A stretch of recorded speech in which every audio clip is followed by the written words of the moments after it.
Kezzy, what's that line? Flesh gives birth to flesh, but the spirit gives birth to spirit. Guys, so that's like leading with your top strand or your bottom strand. That's a huge part of this. Of how do you know if you're operating in the flesh or in the spirit? And a big part of that, guys, is digging down deep to lay a foundation on a rock. Okay?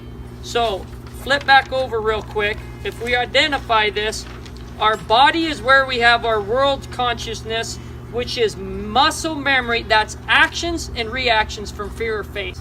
That's that. I'm going to do something in my body, right? Porsche bucks me off. I'm going to do something in my body. I'm going to grab a rock. I'm going to throw it. I'm going to cuss. Some action's going to happen. I might cry, whatever. You know what I mean? I'm going to take an action in my body, okay? Actions or reactions for fear and faith is what we physically do in our body, okay? Our soul is our self-consciousness, which is our personality or our mind, our will, and our emotion. Okay, and then that last part is the spiritual component, which is our identity.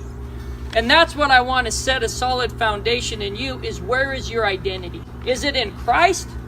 Or if I'm perfectly honest, I've accepted Jesus Christ into my heart.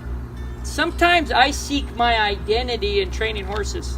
Sometimes I seek my identity in, gosh, roping crap into branding. Like, oh my gosh, what are people going to think? I rope like crap, you know?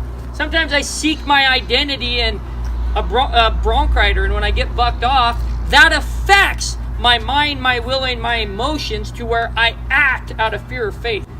So part of this, guys, what I want you guys to do, I want you to have a solid foundation on the rock on Christ, but I also want to teach you guys how to go be good cowboys. And so when you leave here, your identity is in Christ, but you can learn the correct muscle memory.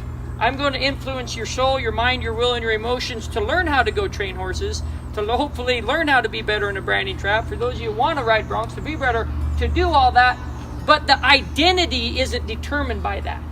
Because if your identity's in that, what happens if things don't go right?